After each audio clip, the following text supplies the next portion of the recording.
Hello student. आज हम प्राचीन भारत में शिक्षा व्यवस्था के बारे में अध्ययन करेंगे।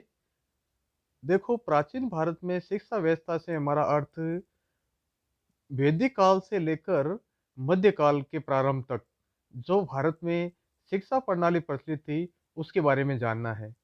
देखो, वैदिक काल से लेकर मध्यकाल तक भारत में तीन प्रकार की शिक्षा प्रणालियां प्रचलित थी। और ये तीन प्रकार की जो शिक्षा प्रणालियां थी, एक थी वैदिक शिक्षा प्रणाली, दूसरी जो थी बौद्ध शिक्षा प्रणाली, और तीसरी जो थी जैन शिक्षा प्रणाली थी। तो आज की वीडियो में हम इन तीनों शिक्षा प्रणालियों के बारे में विस्तार से अध्ययन करेंगे। तो हम अपने अध्ययन की शुरुआत करते हैं। भारत में शिक्षा के आरंभ का इतिहास अधूरा है। देखो, भारत में जो शिक्षा का इतिहास है उसकी प्रारंभिक जानकारी नहीं मिलती है। मतलब पाषाण काल में और सिंधु घाटी सभ्यता के काल में शिक्षा की क्या व्यवस्था थी, शिक्षा का क्या ढांचा था, इसके बारे में हमें जानकारी नहीं मिलती है। हम वैदिक काल से भारत में शिक्षा की शुरुआत मान सकते हैं। देखो, हम जो भारत में शिक्षा की शुरुआत है वो वैदिक काल से मान सकते हैं। कब से मान सकते हैं? वैदिक काल से। भारतीय शिक्षा की जो शुरुआत है हम कब से मान सकते हैं? वैदिक काल से मान सकते हैं। वैदिक शिक्षा शब्द का प्रयोग उस शिक्षा पद्धति के लिए किया जाता है जो पूर्व वैदिक काल में प्रारंभ हुई और लगभग 550 ईस्वी तक, मतलब गुप्त साम्राज्य के पतन तक विकसित होती रही। मतलब ये जो है शुरुआत कब होती है उसकी? पूर्व वैदिक काल में, मतलब ऋग्वैदिक काल में इसकी शुरुआत होती है और ये गुप्त साम्राज्य पतन तक लगभग विकसित हो जाती है। ये प्रणाली क्या कहलाती है? वैदिक शिक्षा प्रणाली कहलाती है। इसे हम जो है ब्राह्मण शिक्षा पद्धति भी कहते हैं, हिंदू शिक्षा प्रणाली भी कहते हैं और शिक्षा की गुरुकुल प्रणाली भी कहते हैं। तो इस प्रकार भारतीय जो शिक्षा की शुरुआत है वो वैदिक काल में होती है। कब से होती है? वैदिक काल में होती है। सर्वप्रथम ऋग्वेद के 7वें मंडल में शिक्षा पर विचार किया गया है। सर्वप्रथम ऋग्वेद का जो 7वां मंडल है उसमें शिक्षा पर विचार किया गया है। तो विभिन्न एग्जाम में पूछा जा सकता है कि ऋग्वेद के कौन से मंडल में शिक्षा शिक्षा पर विचार किया गया है? तो ऋग्वेद के 7वें मंडल में। ऋग्वेद के 10वें मंडल के 109वें सूक्त में शिक्षा प्राप्त करने वाले को ब्रह्मचारिण कहा गया है। क्या कहा गया है? ब्रह्मचारिण कहा गया है। जो शिक्षा प्राप्त करने वाला विद्यार्थी है उसके लिए कौन सा शब्द यूज किया गया है? ब्रह्मचारिण यूज शब्द यूज किया गया है। और ये कब कहाँ किया गया है? ऋग्वेद के 10वें मंडल के 109वें सूक्त में इसका प्रयोग किया गया है।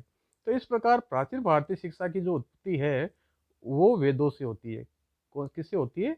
वेदों से होती है। बाद में हम देखते हैं कि छठी शताब्दी ईस्वी पूर्व में, छठी शताब्दी ईस्वी पूर्व में जो है जैन और बौद्ध धर्मों का उदय होता है। जैन और बौद्ध धर्मों का उदय होता है। कब होता है? छठी शताब्दी ईस्वी पूर्व में। और इन धर्मों के तहत अलग अलग प्रकार की जो है शिक्षा प्रणालियां विकसित होती है।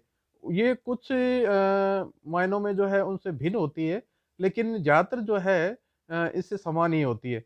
मतलब कुछ कुछ अंतर होता है इनमें। ज़्यादातर जो है इनके उद्देश्य पाठ्यक्रम वगैरह जो थोड़ा समान ही होते हैं। ठीक है। अब सबसे पहले हम बात करते हैं वैदिक शिक्षा की। किसकी बात करते हैं? वैदिक शिक्षा की। देखो, वैदिक शिक्षा प्रणाली की खास विशेषता थी कुल प्रणाली। इसमें छात्रों को शिक्षा के पूरे काल के लिए शिक्षक और उनके परिवार के साथ रहना आवश्यक था। मतलब इस गुरुकुल प्रणाली में छात्र को शिक्षा प्राप्त करने के लिए शिक्षक के परिवार के साथ ही रहना होता था। कुछ गुरुकुल एकांत वन क्षेत्रों में होते थे, लेकिन सिद्धांत एक ही था। विद्यार्थियों को गुरु और गुरु को उनके परिवार के साथ रहना होता था। मतलब चाहे गुरुकुल गांव ग्राम या नगर के पास में हो या एकांत वन क्षेत्रों में हो, छात्र को गुरु के परिवार के साथ ही रहना होता था। ये प्रणाली 2500 वर्षों तक यथावत चलती रही और पाठशालाओं तथा शिक्षण संस्थाओं का विकास बहुत बाद में हुआ। मतलब ये काफी समय तक यही प्रणाली चलती रही, गुरुकुल प्रणाली। और ये जो पाठशाला और जो शिक्षण संस्थाएं हैं उनका विकास बहुत ही बाद में हुआ। अब बात करते हैं हम कि शिक्षा के उद्देश्य क्या थे, कि वैदिक शिक्षा जो थी उसके उद्देश्य क्या थे, इसके बारे में जानते हैं। देखो, शिक्षा के उद्देश्य का पहला उल्लेख ऋग्वेद के 10वें मंडल में पाया जाता है। इस मंडल के एक सूक्त में कहा गया है कि विद्या का उद्देश्य वेदों तथा कर्मकांड के ज्ञान के अतिरिक्त समाज में सम्मान प्राप्त करना, सभा समिति में बोलने में सक्षम होना, उचित अनुचित का बोध, ये जो है शिक्षा के उद्देश्य बताए गए हैं किसमें, ऋग्वेद के 10वें मंडल में। और इससे हमें प्रतीत होता है कि वैदिक युग में जो शिक्षा जो थी उसका उद्देश्य व्यवहारिक था, सैद्धांतिक कम और व्यवहारिक ज्यादा था। और इसकी जानकारी हमें कहाँ से मिलती है, ऋग्वेद के 10वें मंडल से। बाद में उपनिषद काल में ज्ञान का उद्देश्य अधिक सूक्ष्म हो गया। उपनिषद काल जब आता है तो ज्ञान का उद्देश्य अधिक सूक्ष्म हो गया और विद्या को दो भागों में बांट दिया गया, एक थी पराविद्या और दूसरी थी अपराविद्या। मतलब जब उपनिषद काल आता है तो विद्या को दो भागों में बांट दिया गया, पराविद्या और अपराविद्या। अपराविद्या में समस्त पुस्तकीय तथा व्यवहारिक ज्ञान आ जाता था। मतलब पराविद्या में क्या आता था, समस्त पुस्तकीय और व्यवहारिक ज्ञान आता था। और ब्रह्म विद्या जो होती थी, पारलौकिक जो शिक्षा होती थी, दूसरे लोक से संबंधित जो शिक्षा होती थी, जो स्वर्ग से संबंधित होती थी, मोक्ष से संबंधित होती थी, वो जो है पराविद्या में आती थी। ठीक है, किसमें आती थी, पराविद्या में आती थी। पराविद्या श्रेष्ठ मानी गई क्योंकि उससे मोक्ष प्राप्त होता है। मोक्ष शिक्षा का अंतिम उद्देश्य हो गया, लेकिन ये लक्ष्य आदर्श ही रहा होगा, न कि व्यवहारिक, क्योंकि मोक्ष सभी के लिए साध्य नहीं हो सकता था। देखो बाद में अपराविद्या से पराविद्या को श्रेष्ठ मान लिया गया, लेकिन ये केवल सैद्धांतिक था। ये केवल सैद्धांतिक था। केवल सैद्धांतिक रूप से ये माना जाता था कि मनुष्य का अंतिम लक्ष्य मोक्ष प्राप्त करना है, लेकिन मोक्ष प्राप्त करना हर व्यक्ति के बस की बात नहीं थी। तो ये केवल साध्य था। लेकिन ज्यादातर लोग जो है अपराविद्या को ही श्रेष्ठ मानते थे। व्यवहारिक रूप से, सैद्धांतिक रूप से तो पराविद्या को श्रेष्ठ माना गया था, लेकिन व्यवहारिक रूप से जो है आपके अपराविद्या को जो है श्रेष्ठ माना गया। अब बात करते हैं इसका एक एक करके जो हम देखते हैं कि वैदिक काल की जो शिक्षा थी उसके उद्देश्य क्या क्या थे। देखो पहला जो उद्देश्य था इसका था चरित्र निर्माण। क्या था, चरित्र निर्माण।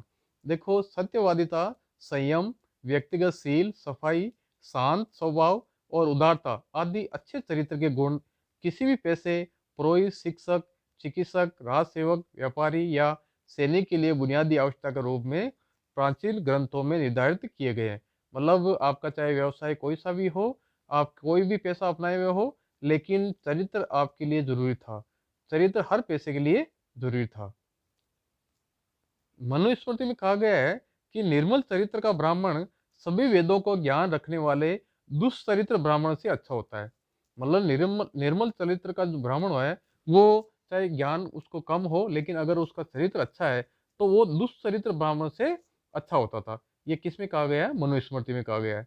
और शिक्षा का जो आरंभ होता था उससे पूर्व जो उपनयन संस्कार होता था उसमें भी भावी विद्यार्थी को नैतिक आचरण के नियमों का पालन करने का उपदेश दिया जाता था।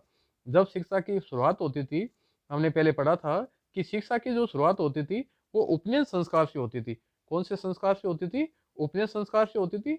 और जब भी व्यक्ति का जो है, जब भी बालक का उपनयन संस्कार संपादित किया जाता था उस समय उसे नैतिक आचरण और नियमों का पालन करने का उपदेश दिया जाता था। इस तरह शिक्षा के समापन पर भी गुरु उपदेश देता था।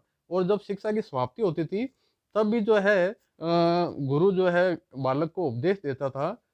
और इस उपदेश के बारे में तैत्तिरीय उपनिषद में जानकारी मिलती है। तैत्तिरीय उपनिषद में जानकारी मिलती है कि समावर्तन संस्कार जब होता था उस समय जो दीक्षांत भाषण दिया जाता था गुरु के द्वारा, उसमें क्या क्या बातें कही जाती थी। उसमें कहा जाता था कि सच बोलो, धर्म का आचरण करो, वेदों का प्रतिदिन अभ्यास करो, माता को देवतुल्य समझो, पिता को देवतुल्य समझो, गुरु को देवतुल्य समझो और अतिथि को देवतुल्य समझो। मतलब उसमें भी व्यक्ति के चरित्र निर्माण पर जोर दिया जाता था। अब जो है दूसरा जो उद्देश्य है शिक्षा का, वो माना जाता है व्यक्तित्व का विकास। व्यक्ति के व्यक्तित्व का विकास करना। देखो प्रत्येक शिक्षार्थी को आत्मनिर्भरता, आत्म संयम और जीवन में वर्ण और आश्रम के अनुरूप आचरण करने का कौशल सिखाया जाता था। मतलब व्यक्ति को जो है आत्म संयम सिखाया जाता था, जीवन में वर्ण और आश्रम व्यवस्था के अनुरूप उनको कैसे आचरण करना है ये सब चीज़ें उनको सिखाई जाती थी। विद्यार्थी भिक्षा मांगकर और शारीरिक श्रम करके अपना और गुरु के परिवार का भरण पोषण करते थे। इससे उसमें आत्मनिर्भरता उत्पन्न होती थी। संयम विद्यार्थी जीवन की ही नहीं, समग्र जीवन का अनिवार्य अंग था। मतलब संयम के गुण को विकसित उनमें किया जाता था, उनके व्यक्तित्व में संयम के गुण को डाला जाता था। शिक्षा जीवन में इस पर बहुत बल दिया जाता था।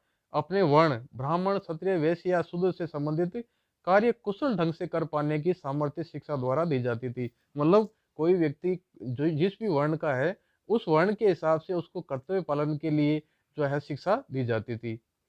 साथ ही ये भी सिखाया जाता था कि विभिन्न आश्रमों, गृहस्थ, वानप्रस्थ और संन्यास में किस तरह उसको आचरण करना है। और अथर्ववेद में जो है ब्रह्मचर्य सूक्त में कहा गया है कि गुरु शिक्षार्थी को दोबारा जन्म देता है, अर्थात उसका मानसिक, नैतिक और आध्यात्मिक कायाकल्प कर देता है। मतलब उसके व्यक्तित्व का संपूर्ण विकास कर देता है, उसके पूरे व्यक्तित्व को ही बदल देता है। तो इस प्रकार वैदिक शिक्षा का उद्देश्य जो था, व्यक्तित्व का निर्माण करना था। अगला जो उद्देश्य था वो था कार्य क्षमता और नागरिक जिम्मेदारी का विकास करना। देखो, वैदिक शिक्षा का उद्देश्य था कार्य क्षमता और नागरिक जिम्मेदारी का विकास करना। शिक्षा को गृहस्थ जीवन की भूमिका माना जाता था। मतलब गृहस्थ जीवन के लिए जो है शिक्षा तैयार करती थी। मतलब ब्रह्मचार्य आश्रम में वो शिक्षा प्राप्त करता था, और ब्रह्मचार्य आश्रम में शिक्षा प्राप्त करके गृहस्थ जीवन में प्रवेश करने से पूर्व उस भूमिका के लिए पूर्ण रूप से वो तैयार हो जाता था शिक्षा के माध्यम से। गृहस्थ के अतिरिक्त सभी अन्य आश्रमों वाले व्यक्ति अपनी भौतिक आवश्यकताओं लिए गृहस्थ पर निर्भर होते थे। इस तरह गृहस्थ ने केवल अपने परिवार बल्कि अन्य वर्णों का भी पालन करता था। मतलब उसको जो है इस प्रकार तैयार किया जाता था ताकि वो जो दूसरे आश्रमों के व्यक्ति है उनकी आवश्यकताओं की भी पूर्ति कर सके। गुरु शिक्षार्थी को समाज में अपनी ये भूमिका निभाने में सक्षम बनाता था। इसके अतिरिक्त समाज को चलाने के लिए आवश्यक राज सेवक, न्यायाधीश, व्यापारी, पुरोहित तथा अन्य कुशल व्यक्ति गुरुकुलों द्वारा ही तैयार किए जाते थे। जो समाज में विभिन्न भूमिकाओं का मतलब संपादन करने के लिए जो अलग अलग प्रोफेशन के व्यक्ति होते थे, उनको तैयार करने का कार्य गुरुकुलों द्वारा ही किया जाता था। अब अगला जो उद्देश्य है वो है विरासत और संस्कृति का संरक्षण। मतलब विरासत और संस्कृति का संरक्षण भी वैदिक शिक्षा का उद्देश्य था। देखो, आरंभ में आर्यों को लिपि का ज्ञान नहीं था। आरंभ में आर्यों को लिपि का ज्ञान नहीं था। समाज के सामने चुनौती थी कि किस तरह मुख्य रूप से पीढ़ी दर पीढ़ी वेदों को अपने मूल रूप में सुरक्षित रखा जाए। भारत के प्राचीन गुरुकुलों की ये विलक्षण उपलब्धि थी कि वैदिक साहित्य लगभग 2000 साल तक मुख्य रूप में जीवित ही नहीं, अक्षुण्ण भी रहा। मतलब जो है उस समय लिपि का ज्ञान नहीं था, और अपने ज्ञान को, वैदिक ज्ञान को संरक्षित रखने की चुनौती थी। तो उस ज्ञान को सुरक्षित रखने का जो शिक्षा का उद्देश्य था कि भाई शिक्षा इस प्रकार से दी जाए कि जो ज्ञान है, वैदिक ज्ञान है, वो एक पीढ़ी से दूसरी पीढ़ी तक चलता रहे। वैदिक शिक्षा व्यापक सांस्कृतिक दृष्टि पर बल देती थी। शिक्षित व्यक्ति को साहित्य, कला, संगीत आदि की समझ होनी चाहिए। उसे जीवन के उच्च आदर्शों का ज्ञान भी होना चाहिए। मात्र जीविकोपार्जन शिक्षा का उद्देश्य नहीं था। मतलब जीविकोपार्जन शिक्षा का उद्देश्य नहीं था, बल्कि अपनी जो सांस्कृतिक विरासत है उसको एक पीढ़ी से दूसरी पीढ़ी तक हस्तांतरण करना शिक्षा का उद्देश्य था। कालिदास ने कहा है कि जो विद्या का उपयोग केवल कमाई के लिए करते हैं वे विद्या के व्यापारी है, जिनकी विद्या बिकाऊ माल भर है। मतलब जो विद्या होती थी वो संस्कृति का प्रसार करने के लिए, संस्कृति का हस्तांतरण करने के लिए होती थी। पूर्वजों की परंपरा और संस्कृति रक्षा शिक्षित व्यक्ति का कर्तव्य है। चूंकि एक व्यक्ति विद्या की सभी शाखाओं में निष्णांत नहीं हो सकता, अतः वैदिक ज्ञान की विभिन्न शाखाओं में विशेषज्ञता का विकास हुआ। साथ ही समस्त देश के कुछ ऐसे आधारभूत मूल्यों की स्थापना हुई जो आज भी सांस्कृतिक एकता के आधार है। मतलब सारी सारी वैदिक ज्ञान को याद रखना, उनका पालन करना एक व्यक्ति के लिए संभव नहीं था। तो इस प्रकार अलग अलग उसकी शाखाएं विकसित हुई, और अलग अलग शाखाओं को जो है अलग अलग व्यक्ति जो है उनको पालन करता था, उनका स्मरण रखता था और अगली पीढ़ी में हस्तांतरित उसको करता था। तो ये तो बात हो गई उद्देश्यों की। अब हम बात करते हैं पाठ्यक्रम की, कि वैदिक काल में जो शिक्षा दी जाती थी उसका पाठ्यक्रम क्या होता था। तो सबसे पहले जो पाठ्यक्रम में जो शामिल किया जाता था वो थी चार संहिताएं, या जो चार वेद थे, ऋग्वेद, यजुर्वेद, सामवेद और अथर्ववेद। इनकी जो है शिक्षा बालकों को दी जाती थी। साथ में ब्राह्मण ग्रंथों की शिक्षा दी जाती थी, आरण्यक ग्रंथों की शिक्षा दी जाती थी, उपनिषदों की शिक्षा दी जाती थी, और साथ में जो 6 वेदांग होते थे, शिक्षा, कल्प, निरुक्त, व्याकरण और छंद और ज्योतिष। शिक्षा, कल्प, निरुक्त, व्याकरण, छंद और ज्योतिष, ये 6 वेदांग थे, इनकी शिक्षा दी जाती थी। इसके अलावा जो है कुछ धर्मेतर विषय भी होते थे। धर्म से परे धार्मिक शिक्षा तो दी जाती थी, साथ में कुछ धर्मेतर विषयों की जानकारी भी दी जाती थी। जैसे दर्शन है, गणित है, बीज गणित है, ज्यामिति, राजनीति शास्त्र, लोक प्रशासन, युद्ध कला, तीरंदाजी, तलवारबाजी, ललित कला, चिकित्सा जैसे धर्मनिरपेक्ष विषय भी पाठ्यक्रम में शामिल किए गए थे। वैदिक काल के बाद कई अन्य विषय शामिल हुए, जैसे षड दर्शन, जैसे पूर्व मीमांसा, वेदांत, सांख्य, योग, न्याय और वैशेषिक, इनकी शिक्षा भी जो है वैदिक प्रणाली जो शिक्षा प्रणाली थी उसमें दी जाती थी। तर्कशास्त्र, काव्य शास्त्र, साहित्य, इंजीनियरिंग, वास्तुशास्त्र, चिकित्सा, ज्योतिष, इनकी शिक्षा दी जाती थी। इन सभी शास्त्रों की शिक्षा के विषय में विशेष जानकारी उपलब्ध नहीं है। जो पहले उल्लिखित शास्त्र है उनके बारे में विशेष जानकारी उपलब्ध नहीं है, परंतु चिकित्सा शास्त्र की शिक्षा के बारे में पर्याप्त सामग्री चरक संहिता और सुश्रुत संहिता में जो है उपलब्ध होती है, और इन ग्रंथों के अनुसार ये शिक्षा प्रवीण वैद्यों द्वारा दी जाती थी। पूरा पाठ्यक्रम 6 वर्षों में समाप्त होता था, और चिकित्सा शास्त्र की 8 शाखाएं होती थी। इस शिक्षा के अलग से उपनयन संस्कार की व्यवस्था भी थी। मतलब एक प्रकार से जो वर्तमान समय में चिकित्सा क्षेत्र में जो विशेषज्ञ होते हैं, उस प्रकार की शिक्षा की शुरुआत ही उस समय हो गई थी। इसका हमें उल्लेख भी मिलता है, और वो उल्लेख कहाँ मिलता है? चरक संहिता और सुश्रुत संहिता। और भी प्रोफेशन में उस प्रकार की व्यवस्था प्रचलित हो सकती है, लेकिन इसके बारे में हमें विशेष रूप से जानकारी नहीं मिलती है। ये अनुमान किया जा सकता है कि चिकित्सा की तरह अन्य महत्वपूर्ण लौकिक विषयों की शिक्षा भी इसी प्रकार विशेषज्ञों द्वारा दी जाती होगी। कृषि, पशुपालन, चिनाई, बढ़ईगिरी, बुनाई, लोहार कला, कुम्हार का काम, अन्य प्रकार के बर्तन बनाने कला, हथियार बनाने कला इत्यादि उपयोगी विद्याएं शुरुआत में परिवारों में और मास्टर कारीगरों द्वारा सिखाई जाती थी। मतलब ये जो अलग अलग जो कलाकारी थी, कृषि, पशुपालन, चिनाई, बढ़ईगिरी, बुनाई, लोहार की कला, इनकी जो शिक्षा है वो परिवारों में शुरुआत में दी जाती थी, और अलग अलग मास्टर होते थे इनके उनको सिखाने के लिए, उनके द्वारा शिक्षा दी जाती थी। कुछ वस्तुओं और सेवाओं का उत्पादन जब संगठित और बड़े पैमाने पर होने लगा, तो व्यावसायिक समुदायों ने विशेष कला या शिल्प में युवाओं के प्रशिक्षण की जिम्मेदारी ले ली। कुछ वस्तुओं और सेवाओं का जब उत्पादन ज़्यादा होने लग गया, तो इसके लिए जो है अलग अलग व्यवसाय समुदाय संगठित हो गए, और वो उनकी शिक्षा और प्रशिक्षण देने लग गए। अब बात करते हैं हम शिक्षकों के बारे में, कि शिक्षक किस प्रकार के होते थे, और शिक्षक किस प्रकार से छात्रों के साथ व्यवहार करते थे, इसके बारे में देखते हैं। देखो, जब लिखित पुस्तकें नहीं थी, तो गुरु ज्ञान का एकमात्र स्रोत था। तो उस समय जो है ज्ञान का एकमात्र स्रोत क्या था? गुरु था। इसलिए प्राचीन ग्रंथों में गुरु की बड़ी महिमा बताई गई है। आगे अथर्ववेद के ब्रह्मचार्य सूक्त का उल्लेख किया गया है, जिसके अनुसार गुरु शिष्य को नया जन्म देता है। देखो, गुरु जो है शिष्य को नया जन्म देता है। एक बार तो जन्म माँ के गर्भ से होता है, और जब वो उसका उपनयन संस्कार होता है, वो शिक्षा के लिए जाता है, तो एक प्रकार से उसका दूसरा जन्म माना जाता है, और वो गुरु के द्वारा दिया जाता है। विद्यार्थी के लिए गुरु की आज्ञा मानना हर स्थिति में अनिवार्य था, परंतु गुरु का ये महत्व अर्जित करना पड़ता था।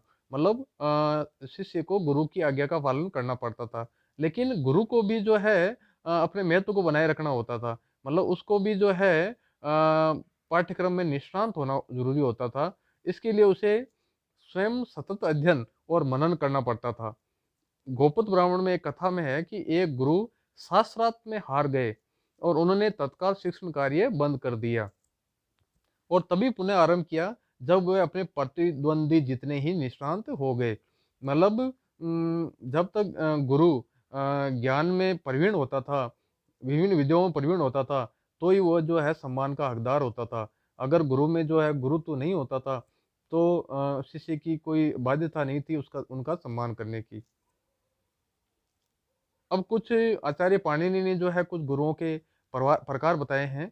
देखो, आचार्य पाणिनि ने जो 4 प्रकार के गुरु बताए हैं। देखो, एक तो होता था आचार्य, जिसे गुरुकुल का जो कुलपति होता था, ये सबसे बड़ी पदवी होती थी, और वर्तमान में जो विभिन्न यूनिवर्सिटी के जो कुलपति होते हैं, इस प्रकार की ये पदवी थी। दूसरा होता था प्रवक्ता, जो मंत्रों और विषयों को व्याख्या करता था। मंत्रों और विषयों की क्या करता था? व्याख्या व्याख्या करता था। और श्रोत्रिय जो होता था, मंत्रों और सूत्रों को, साहित्य को रटवाता था। इनको रटवाने का कार्य कौन करता था? श्रोत्रिय। अध्यापक जो है लौकिक साहित्य पढ़ाता था। तो इस प्रकार जो है आचार्य जो है एक प्रकार से वर्तमान समय में जो कुलपति होता है, उस प्रकार की पदवी थी। प्रवक्ता जो होता था, विभिन्न मंत्रों और विषयों की व्याख्या करता था। और श्रोत्रिय जो होता था, मंत्रों को रटवाता था। और अध्यापक लौकिक साहित्य पढ़ाता था। इसके अलावा और भी कुछ शिक्षकों के प्रकार मिलते हैं। जैसे ऋत्विक होता था, जो मंत्र उच्चारण सिखाता था। चरक जो होता था, ये घूम फिर के जो है अपने शिक्षा देता था और अपने शिष्य बनाते थे। वो क्या कहलाते थे? चरक कहलाते थे। अब बात करते हैं छात्रों के बारे में कि छात्र किस प्रकार के होते थे। देखो, वैदिक युग की शुरुआत में को छोड़ दे तो बाद में प्राय शिक्षा 3 उच्च वर्ण के पुरुषों तक ही सीमित थी। देखो, वैदिक काल में तो शुरुआत में सभी वर्णों के लिए शिक्षा के द्वार खुले थे। शूद्रों और स्त्रियों का भी प्रवेश होता था शिक्षा के लिए। लेकिन बाद में जो है शिक्षा केवल जो 3 वर्ण हैं, ब्राह्मण, क्षत्रिय और वैश्य, उन्हीं के लिए ही रह गई थी। ठीक है, और ये वैदिक शिक्षा की सबसे बड़ी कमजोरी थी। परंतु जो छात्र गुरुकुलों में स्थान पाने के अधिकारी थे, उनको प्रवेश अवश्य मिलता था, चाहे कितने ही गरीब हो, चाहे उनके पास फीस देने के लिए हो या नहीं हो। वैसे उस समय शिक्षा निःशुल्क होती थी। तो इस प्रकार जो है तीनों वर्णों के छात्रों को जो है गुरुकुलों में प्रवेश करने से रोका नहीं जाता था। सभी छात्रों को एक तरह से सादा जीवन जीना पड़ता था, चाहे उनके माता पिता कितनी ही धनी या प्रभुत्ता संपन्न हो। देखो, चाहे जो गुरुकुल में कोई भी छात्र, चाहे वो राजा का बेटा हो, चाहे जो है किसी गरीब व्यक्ति का लड़का हो, सभी को जो है समान माना जाता था। सभी को शारीरिक श्रम करना पड़ता था और गुरुकुल के नियमों का पालन करना होता था। गुरु की आज्ञा माननी होती थी। और आपके यद्यपि गौतम ने कहा है कि छात्र अनुचित आज्ञा मानने को बाध्य नहीं था। अगर किसी छात्र को अनुचित रूप से जो है आज्ञा पालन करवाया जाता था, तो वो आज्ञा पालन करने के लिए जो है बाध्य नहीं था। छात्र गुरु के परिवार में रहते थे, अतः गुरु शिष्य का संबंध पिता पुत्र जैसा था। हालांकि उस समय जो ऐसी बातें नहीं होती थी, और शिष्य जो है गुरु की आज्ञा का पालन करते थे, और गुरु भी जो है उन्हें उनसे उचित कार्य ही करवाते थे। और उनके बीच में जो संबंध था, वो पिता पुत्र के जैसा था। उसमें जो कुछ शिष्य होते थे, बालक होते थे, विद्यार्थी होते थे, उनके कुछ प्रकार हैं। देखो, एक जो बालक होते थे, शिष्य होता था, या जो विद्यार्थी होता था, वो होता था उपकुर्वाण।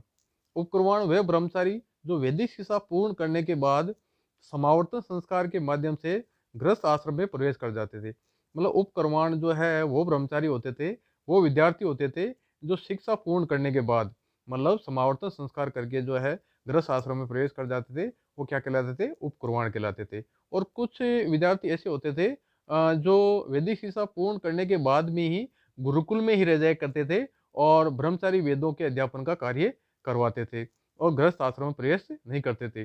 वो क्या कहलाते थे? नैष्ठिक या अंतेवासी कहलाते थे। नैष्ठिक या अंतेवासी कहलाते थे। अब शुरुआत में हम देखते हैं, वैदिक काल में जो शुरुआत में स्त्रियों को भी उपनयन संस्कार का अधिकार था, वो भी शिक्षा प्राप्त कर सकती थी। छात्राओं के जो प्रकार थे, वो इस प्रकार थे। पहला था सदोवधु। सदोवधु जो था, जो विवाह करने तक ब्रह्मचार्य का पालन करती थी, मतलब गृहस्थ आश्रम प्रवेश करने तक जो ब्रह्मचार्य का पालन करती थी, वो क्या कहलाती थी? सदोवधु। दूसरी होती थी ब्रह्मवादिनी। ब्रह्मवादिनी वो होती थी जो जीवन पर्यंत ब्रह्मचारी रहकर ज्ञानार्जन में लगी रहती थी। मतलब जो है गुरु के आश्रम में रहती थी और जीवन भर जो है ब्रह्मचारी बनकर ज्ञानार्जन करती रहती थी। वो क्या कहलाती थी? ब्रह्मवादिनी कहलाती थी। देखो, वैदिक काल में कुछ विदुषी महिलाओं का उल्लेख मिलता है, जैसे गार्गी, लोपामुद्रा, मैत्रेयी, अपाला, गोसा और विश्ववारा। तो इस प्रकार वैदिक काल में स्त्रियों को शिक्षा का अधिकार था। लेकिन बाद में उत्तरवैदिक काल में और शूद्र काल में जो है स्त्रियों को और शूद्रों को जो है शिक्षा के अधिकार से वंचित कर दिया गया। अब हम बात करते हैं शिक्षण विधि की, कि उस समय शिक्षण विधि क्या थी। देखो, प्रतिशाक्य जो वेदांग शिक्षा संबंधित ग्रंथ है, उसमें वैदिक शिक्षा पद्धति के बारे में जानकारी मिलती है कि छात्रों को जो है शिक्षा किस प्रकार दी जाती थी। देखो, प्रत्येक छात्र को व्यक्तिगत रूप से पढ़ाया जाता था, अर्थात गुरु एक बार में एक छात्र को पढ़ाता था। छात्र को एक दिन में 2 या 3 वैदिक ऋचाएँ याद करनी होती थी। मतलब गुरु जो है प्रत्येक छात्र को जो है अलग-अलग पढ़ाता था और उनको जो है अलग-अलग मंत्र याद करने के लिए देता था। छात्र को गुरु के निर्देश के अनुसार शब्दों का सही उच्चारण करना होता था और ऋचाओं को ठीक उसी ढंग से बोलना या गाना होता था, जो परंपरा से चला आता था। अध्यापन मौखिक था। देखो ये बहुत ही इम्पोर्टेंट है। जो अध्यापन कार्य किया जाता था, वो मौखिक होता था, ठीक है? लिपि का उसमें विकास नहीं हुआ था। लेकिन बाद में लिपि का विकास होने के बाद भी वैदिक मंत्रों का मौखिक अध्यापन जारी रहा। मतलब ये एक प्रकार की परंपरा चल चल पड़ी कि वैदिक मंत्रों को जो है मौखिक रूप से याद रखा जाता था। क्योंकि उच्चारण और गायन की मूल परंपरा का मौखिक रूप में ही पूरी तरह सुरक्षित रखा जा सकता था। मतलब उच्चारण और गायन के द्वारा जो है मंत्रों को अच्छी तरह याद रखा जा सकता था। याद करने, सीखने का तरीका केवल वैदिक संहिताओं के लिए प्रयोग होता था। मतलब जो ये याद करने का जो तरीका था, केवल वैदिक संहिताओं के लिए था। अन्य विषयों को पढ़ाने के लिए जो है व्याख्यान विधि काम में ली जाती थी। आपकी जो है प्रश्नोत्तर विधि भी काम में ली जाती थी और शास्त्रार्थ जो है इत्यादि का सहारा लिया जाता था। छात्रों की संख्या कम होती थी ताकि गुरु प्रत्येक छात्र पर पर्याप्त ध्यान दे सके। आजकल जो स्कूलों महाविद्यालयों में जो जितने ज़्यादा संख्या में छात्र होते हैं, उतनी उतनी संख्या में छात्र नहीं होते थे। ज़्यादातर अल्तेकर महोदय के अनुसार एक गुरु के पास लगभग 20 छात्र होते थे। एक गुरु के पास लगभग कितने छात्र होते थे? 20 छात्र होते थे। अब बात करते हैं हम अनुशासन कि उसमें अनुशासन की क्या कंडीशन थी। देखो, व्यक्तिगत नैतिकता और अच्छे आचरण पर जोर उपनयन से आरंभ हो जाता था। मतलब अनुशासन के बारे में और अच्छे आचरण के बारे में जब उसका उपनयन संस्कार किया जाता था बालक का, तभी उसमें जोर दिया जाता था कि आपको अच्छे आचरण का पालन करना है। विद्यार्थियों में आत्म अनुशासन की उम्मीद की जाती थी। मतलब बालकों से आशा की जाती थी कि वो खुद अपने आप पर नियंत्रण रखे। शिक्षक के परिवार में रहने के कारण छात्रों को पुत्रवत आचरण करना होता था। गुरु अपने चरित्र और आचरण द्वारा उचित आदर्श छात्रों के समक्ष प्रस्तुत करता था। मतलब गुरु का आचरण ऐसा होता था, चरित्र ऐसा होता था जो बालकों के लिए अनुकरणीय होता था और वो जो है किसी प्रकार की अनुशासनहीनता नहीं करते थे। इन सभी कारणों से दंड अनुशासन के लिए आवश्यक नहीं था। मतलब उस समय ज़्यादा कोई दंड विधान नहीं था कि बालकों को दंडित किया जाता था अनुशासनहीनता के लिए या बालक ज़्यादा अनुशासनहीनता करते थे। फिर भी मानव प्रकृति के अनुसार छात्र कभी-कभी अनुशासन भंग कर देते थे। इस दशा में मनु ने गुरु को सलाह दी है कि वह छात्र को समझा बुझाकर सही रास्ते पर लाए। मतलब इस कंडीशन में मान लो अगर कोई बालक अनुशासनहीनता कर भी देता है, तो मनु ने इसके लिए कहा है, गुरु को कहा है कि वह छात्र को समझा बुझाकर सही रास्ते पर लाए। आप स्तंभ ने भी कहा है कि गुरु दोषी छात्र को कुछ समय के लिए अपने सामने आने से मना कर सकता है। मतलब एक तरह से कक्षा से निष्कासन कर सकता है। ये एक प्रकार का दंड होता था। गौतम ने शारीरिक दंड की अनुमति दी है। गौतम ने शारीरिक दंड की भी अनुमति दी है कि अगर कोई बालक ज़्यादा अनुशासनहीनता करता है, तो उसे शारीरिक दंड भी दिया जा सकता है। पर यह भी कहा है कि अत्यधिक शारीरिक दंड देने पर गुरु को राजा द्वारा दंडित किया जा सकता है। लेकिन अगर कोई गुरु ज़्यादा मात्रा में शारीरिक दंड दे देता है, तो गुरु को राजा द्वारा दंडित किया जा सकता था। ठीक है? तो ये बात हो गई वैदिक शिक्षा की। अब हम बात करते हैं बौद्ध शिक्षा की, कि उसमें बौद्ध शिक्षा की क्या प्रणाली थी, बौद्ध शिक्षा के क्या उद्देश्य थे, बौद्ध शिक्षा का पाठ्यक्रम क्या था और बौद्ध शिक्षा में गुरु शिष्य संबंध क्या था, इन सब चीज़ों के बारे में हम देखते हैं। देखो, बौद्धों का सबसे बड़ा योगदान आधुनिक विश्वविद्यालयों जैसे बड़े शिक्षा संस्थानों की स्थापना थी। देखो, ये बड़ी जो उच्च शिक्षा संस्थानों की जो स्थापना हुई थी, वो बौद्ध धर्म के उदय के बाद ही हुई थी, जिन्होंने चीन, तिब्बत, कोरिया और दुनिया के कई अन्य हिस्सों के छात्रों को आकर्षित किया। और उन विश्वविद्यालय में जो है दूर-दूर देशों के जो विद्यार्थी पढ़ने के लिए आते थे। बौद्ध शिक्षा विहारों से आरंभ हुई।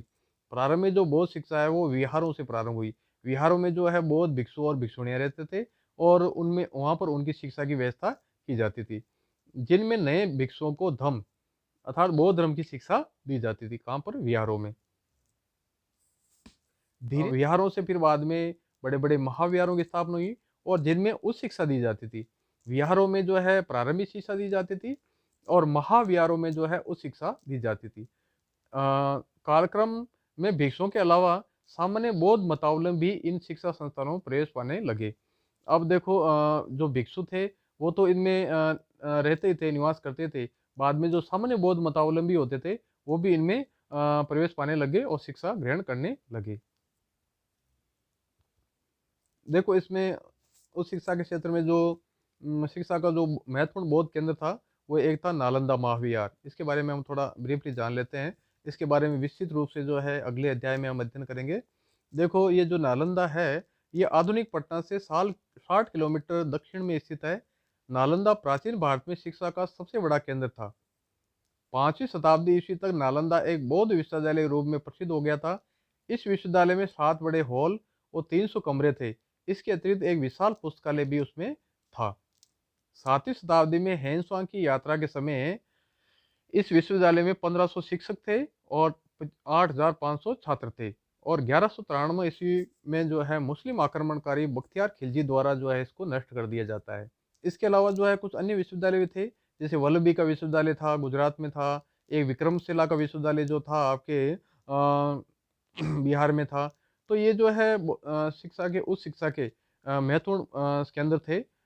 इसमें वल्लभी जो था हिनयान संप्रदाय का विश्वविद्यालय था, जबकि बाकी जो दोनों आपके नालंदा और विक्रमशिला ये आपके महायान संप्रदाय के विश्वविद्यालय थे। अब हम बात करते हैं बौद्ध शिक्षा के उद्देश्य। जैसे वैदिक शिक्षा के उद्देश्यों के बारे में हमने अध्ययन किया था, वैसे हम बौद्ध शिक्षा के उद्देश्यों के बारे में अध्ययन करेंगे। देखो बौद्ध शिक्षा के उद्देश्यों में हम देखते हैं कि बौद्ध शिक्षा का उद्देश्य क्या होता था। गौतम बुद्ध द्वारा प्रतिपादित 4 आर्य सत्यों के बारे में जानकारी देना। मतलब गौतम बुद्ध ने जो 4 आर्य सत्य बताए थे, दुख समुदाय, दुख निरोध और दुख निरोध का मार्ग, जो अष्टांगी मार्ग कहलाता है, उसके बारे में शिक्षा देना। साथ में अष्टांगी मार्ग में जो आते हैं सम्यक दृष्टि, सम्यक संकल्प, सम्यक वाग, सम्यक कर्मांत, सम्यक आजीव, सम्यक व्यायाम, सम्यक स्मृति और सम्यक समाधि। तो इस प्रकार के गुणों को विकसित करना जो है बौद्ध शिक्षा का उद्देश्य होता था। बौद्ध शिक्षा का अंतिम उद्देश्य निर्वाण की प्राप्ति था। देखो बौद्ध शिक्षा का जो अंतिम उद्देश्य क्या होता था, मोक्ष की प्राप्ति था, निर्वाण की प्राप्ति था। निर्वाण की स्थिति में आसक्ति, अज्ञान और तृष्णा का विलय हो जाता था और मनुष्य दुख से मुक्त हो जाता था। बौद्ध धर्म एक व्यावहारिक धर्म है क्योंकि उसका उद्देश्य मानव जीवन से दुखों को दूर करना था। मतलब जो है बौद्ध धर्म का मुख्य उद्देश्य क्या था, मानव जीवन को से दुखों को दूर करना। बौद्ध धर्म का उदय इसी बात को लेकर हुआ था कि संसार जो है दुख में है। और महात्मा बुद्ध का उद्देश्य भी क्या था, मानवता को दुखों से मुक्ति दिलाना। तो इस प्रकार दुखों को दूर करना जो है बौद्ध शिक्षा जो था उसका उद्देश्य था। व्यावहारिकता पर बल देने के कारण इस धर्म में आचरण का बड़ा महत्व था। बौद्ध शिक्षा का उद्देश्य धर्म के अनुयायियों में नैतिक आचरण का विकास करना था। देखो नैतिक आचरण का विकास करना भी बौद्ध शिक्षा का मुख्य उद्देश्य था। प्राचीन काल में जो है बौद्ध शिक्षा का एक और उद्देश्य था, वो था भिक्षुओं को जो है बौद्ध धर्म के प्रचार के लिए प्रशिक्षित करना। तो इस प्रकार 4 आर्य सत्यों के बारे में जानकारी देना, अष्टांगिक मार्ग के बारे में जानकारी देना, आचरण का विकास करना, और जो है आपके बौद्ध भिक्षुओं को बौद्ध धर्म के प्रसार के लिए प्रशिक्षित करना, ये बौद्ध धर्म की शिक्षा के उद्देश्य थे। अब बात करते हैं हम पाठ्यक्रम की, कि बौद्ध शिक्षा के जो पाठ्यक्रम होता था वो क्या होता था।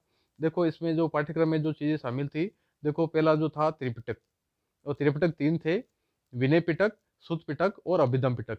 इन तीनों की जो है शिक्षा आपके बौद्ध शिक्षा में दी जाती थी। इसके अलावा जो कुछ और बौद्ध ग्रंथ थे, जैसे आपके बुद्ध घोष का जो विशुद्ध मार्ग, नागसेन का मिलिंद पनो भी भी जो है उसमें शिक्षा दी जाती थी। इसके अलावा जो कुछ ब्राह्मण ग्रंथ थे उनकी भी शिक्षा बौद्ध विश्वविद्यालयों में दी जाती थी। इसके अलावा जो सांख्य और जो 6 दर्शन थे उनकी शिक्षा भी उनमें दी जाती थी। इसके अलावा कुछ और अन्य उपयोगी विषय थे, धर्मेतर विषय थे, उनकी शिक्षा भी उनमें दी जाती थी। जैसे सिलाई है, काष्ठ कला है, इनकी शिक्षा जो है आपके बौद्ध शिक्षा केंद्रों में दी जाती थी। अब बात करते हैं हम जैन शिक्षा की, कि जैन शिक्षा की क्या कंडीशन थी, जैन शिक्षा क्या उद्देश्य थे, जैन शिक्षा का क्या पाठ्यक्रम था, गुरु शिष्य संबंध क्या था, अनुशासन की व्यवस्था क्या थी, इसके बारे में हम देखते हैं। देखो सबसे पहले हम बात करते हैं जैन शिक्षा के उद्देश्यों के बारे में। देखो जैसे बौद्ध शिक्षा का उद्देश्य बौद्ध धार्मिक सिद्धांतों की शिक्षा देना था, वैसे जैन शिक्षा का उद्देश्य भी जैन धार्मिक सिद्धांतों की शिक्षा देना था। और जैन धार्मिक सिद्धांतों में जो सबसे महत्वपूर्ण स्थान था वो था त्रिरत्न का। त्रिरत्न में क्या थी? सम्यक दृष्टि, सम्यक ज्ञान और सम्यक चरित्र, इनकी शिक्षा दी जाती थी। इसके साथ ही जो पंच महावर्त होते थे, सत्य, अहिंसा, असत्य, अपरिग्रह और ब्रह्मचर्य, इनकी शिक्षा दी जाती थी और इनके पालन पर जो है जोर दिया जाता था। इसके अलावा जो जैन शिक्षा का भी मुख्य उद्देश्य क्या था? मोक्ष प्राप्त करना, आत्मा के स्वरूप को जानना और कर्म बंधन से मुक्ति जो है मोक्ष प्राप्ति के लिए जरूरी था। तो इन सब चीज़ों पर जोर दिया जाता था। इसके साथ ही जो है नैतिक और मानसिक अनुशासन पर उसमें बहुत ही ज़्यादा जोर दिया जाता था जैन धर्म में। अब हम बात करते हैं पाठ्यक्रम की, कि जैन शिक्षा का पाठ्यक्रम क्या था। जैन परंपरा के अनुसार धर्म के सभी 24 तीर्थंकरों के उपदेशों का संग्रह प्राचीन काल में उपलब्ध था, जो कालक्रम में लुप्त हो गया। मतलब जैन परंपरा के अनुसार माना जाता है कि जो 24 तीर्थंकर हुए थे जैन धर्म में, उनके जो सभी उपदेशों के जो संग्रह था वो पहले उपलब्ध था और उनकी शिक्षा दी जाती थी, लेकिन बाद में वो लुप्त हो गया। लेकिन जो 24 तीर्थंकर थे महावीर स्वामी, उनके उपदेश उपलब्ध थे और आज भी उपलब्ध है और उन्हें आगम कहा जाता है। और जैन धर्म में जो है इनकी शिक्षा को सबसे महत्वपूर्ण माना जाता था। जैन मुनियों ने धर्मेतर विषयों पर भी जो है उन्होंने कई महत्वपूर्ण ग्रंथ लिखे और उनको भी पाठ्यक्रम में शामिल किया गया। इस प्रकार जो है जैन धर्म में जो है जैन सिद्धांतों की शिक्षा दी जाती थी और इनमें जो है आपके जो प्रारंभिक शिक्षा दी जाती थी छोटे जैन मठों में दी जाती थी और जो उच्च शिक्षा दी जाती थी वो बड़े मठों में दी जाती थी। अब बात करते हैं हम शिक्षण विधि की, कि उसमें शिक्षण विधि क्या थी। देखो गुरुकुलों और बौद्ध विहारों की तरह जैन मठों में भी शिक्षण मौखिक होता था। मतलब उसमें जो शिक्षण होता था वो चाहे कोई भी प्रणाली हो, चाहे बौद्ध शिक्षा प्रणाली हो, वैदिक शिक्षा प्रणाली हो, जैन शिक्षा प्रणाली हो, उसमें जो वो शिक्षा प्रणाली थी वो मौखिक थी। पाठ को याद करना, आवर्ती करना और समय पर उद्धृत करना आवश्यक था। वाद या शास्त्रार्थ पर बल दिया जाता था। जैन शिक्षा में वक्तृत्व शक्ति का विकास पर का बड़ा महत्व था और इसको विकसित करने का प्रयास किया जाता था। प्रारंभिक जो शिक्षा थी वो प्राकृत में दी जाती थी, लेकिन बाद में जो उच्च शिक्षा होती थी वो संस्कृत में दी जाती थी। अब बात करते हैं हम शिक्षक और विद्यार्थी के बारे में, कि शिक्षक और विद्यार्थी का संबंध कैसा था। देखो शिक्षक जैन सन्यासी होते थे, जो जैन धर्म के सन्यासी होते थे वो शिक्षक थे। जैन सन्यासियों को स्पष्ट पदक्रम होता था और उनके पद के अनुसार उनके अधिकार और दायित्व होते थे। मतलब उनकी एक हायरार्की बनी हुई थी। जो ज़्यादा विद्वान होता था वो उच्च पद पर प्रतिष्ठित होता था। शिक्षार्थी जैन श्रमण अथवा जैन धर्म के मानने वाले गृहस्थ परिवारों के सदस्य होते थे। वर्ण और स्त्री पुरुष का भेदभाव उसमें जैन धर्म में नहीं था। शिक्षक और शिक्षार्थी दोनों को ही कठोर नीति नियमों और अनुशासन का पालन करना होता था। अपने पद के अनुसार शिक्षकों के अधिकार और कर्तव्य निर्धारित थे। अपने से उच्च पदस्थ सन्यासी का आदेश सदा मानना होता था और इसी के तहत शिक्षार्थी को शिक्षक की आज्ञा का पालन करना होता था। मतलब विद्यार्थियों को जो है आचार्यों को जो आज्ञा का पालन करना होता था। अब बात करते हैं हम अनुशासन की। अनुशासन का जैन धर्म का अनिवार्य अंग रहा है और कठोर आत्मनिग्रह पर आधारित था। जैन धर्म जो है दुनिया का सबसे कठोर धर्म है और उसमें अनुशासन अनुशासन पर बहुत ज़्यादा जोर दिया गया है। दंड की आदि की आवश्यकता उसमें नहीं होती थी, परंतु अनुशासन भंग करने पर जो है दंड की व्यवस्था भी थी। और दंड के रूप में जो है पश्चाताप, समय याचना, उपवास और तप का जो है विधान था। तो इस प्रकार जो है आज की वीडियो में हमने वैदिक शिक्षा प्रणाली, बौद्ध शिक्षा प्रणाली और जैन शिक्षा प्रणाली के बारे में विशेष रूप से अध्ययन किया है। मैं आशा करता हूँ आपको समझ में आया होगा।